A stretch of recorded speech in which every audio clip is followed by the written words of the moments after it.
What up, people? Happy New Year. There's a lot of great movies coming out this year, and I can't wait to see most of them. So in this episode of The Rundown, I'm going to run down through all my most anticipated movies of 2K15.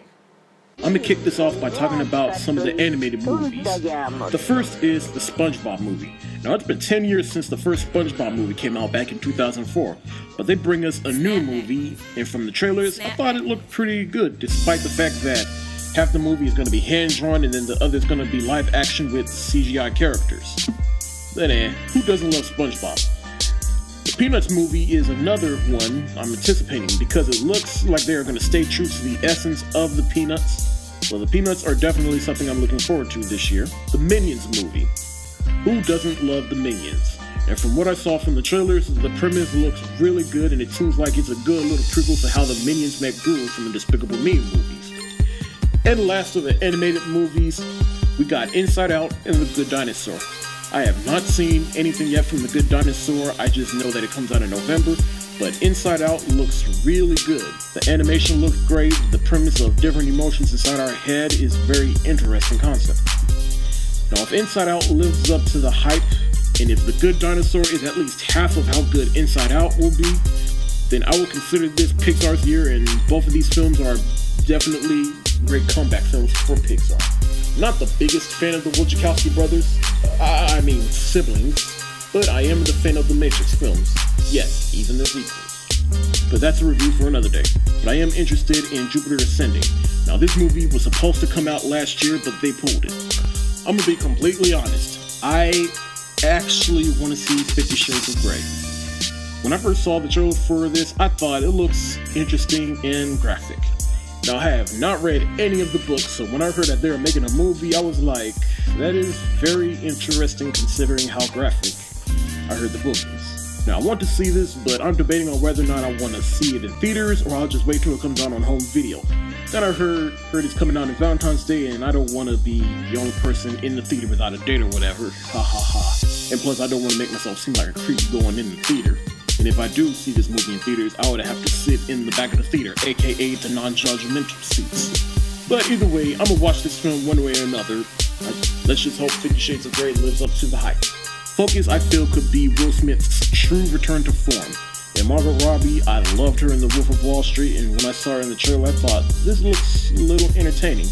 I might give this movie a gander.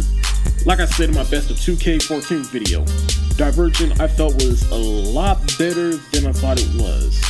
Granted, I felt the movie wasn't perfect, but I felt that the universe that they set up in it was very intriguing enough for a sequel. And I want to see where they take these characters in the universe and how it ends. So when I recently saw the trailer for Insurgent, I was like, sign me up!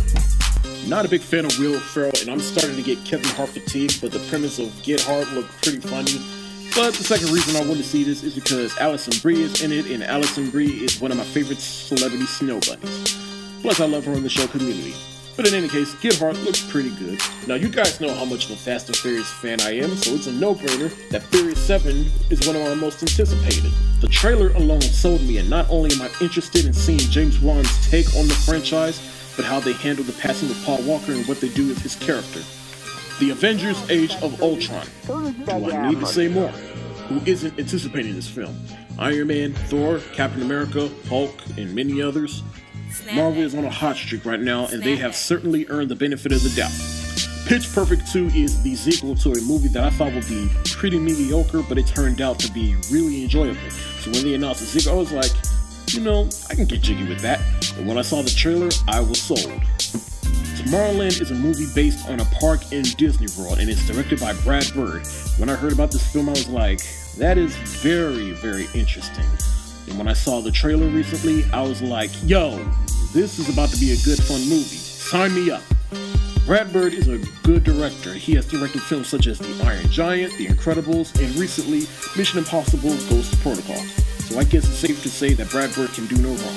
I am a huge fan of Seth MacFarlane. I am a huge fan of Family Guy, despite the show losing its mojo in recent years. But I could put on Family Guy and be entertained. His other shows, not so enjoyable. Though I do get some enjoyment out of the Cleveland show, but they canceled that show. However, since McFarlane started doing movies, and even his recent film, A Million Ways to Die in the West, although that movie is take it or leave it, I still love Ted, and I'm excited for Ted 2. And I guess the real question is, will Ted 2 hold up? We'll have to wait and see when the movie comes out in July. Terminator Genesis, or Genesis, whatever you want to call it. I am excited for that film because I am a huge fan of the franchise. The first two Terminator films are classics, especially the second movie. The third and fourth are take it or leave it. Though they are entertaining films, but they don't live up to the Terminator name. So when they announced that the new Terminator film with Arnold Schwarzenegger returning back, I immediately thought, really? Though it brings joy to my heart to know that Arnold Schwarzenegger is returning to the franchise that arguably is one of the catalysts of his movie career, post-Governor of California, the man is too old to be doing these movies. But once I saw the trailer and heard the premise of the movie, I thought, oh, okay, I see what y'all doing here. It seems like they're trying to pull a Star Trek and X-Men Days of Future Past with this franchise by resetting the timeline. I will definitely be first in line when this film comes out. I recently saw the trailer for Ant-Man, and though I wasn't thrilled with the trailer, I was still excited because I got a feel of the movie and the tone of what it's about. Like I said before, Marvel has earned our benefit of the doubt, and at this point, Marvel could do no wrong. The Fantastic Four reboot. We have not heard a single thing about this movie outside of the cast, the director, and the occupation of Dr. Doom. We haven't even seen a trailer for it yet. Now, I personally have no problem with the Tim Story Fantastic Four movies. In fact, I consider them guilty pleasures of mine, but even I can say they are not the best movies in the world. So when they announced a Fantastic Four reboot, I was like, okay, that's fine. I'm just happy at the fact that we're getting a new Fantastic Four movie, because the last Fantastic Four movie we got came out in 2007. That's like almost 10 years ago. Straight out of Compton, I got a glimpse of this trailer. From what I saw, I was really excited. It's always good to see a movie about something that was during my time, especially with music artists. I can't wait to see how they interpret the early days of hip-hop, and I really can't wait to see the days of N.W.A. Though I love Mockingjay Part 1, I did kind of feel slim short, and I think it's mostly because if I see Part 2, maybe Part 1 will seem a lot more better if I watch Part 1 and Part 2 together. But in any case, the first Hunger Games, it was a pretty entertaining film. I felt the franchise turned over a new leaf with Catching Fire. So when Mockingjay was announced, I was like, sweet, I cannot wait. I haven't been this excited for a Part 2 movie since Harry Potter and the Deathly Hallows Part 2. The Hateful Eight. It's Quentin Tarantino. The man has one of the best filmographies of all time. He, of all people, has definitely earned our benefit of the doubt, and he can definitely do no wrong. And after Django Unchained, Inglourious Basterds, and Kill Bill Volumes 1 and 2, the way he handles revenge flicks, I'm automatically sold. So I can't wait till The Hateful Eight comes out. And then last but not least, Star Wars The Force Awakens.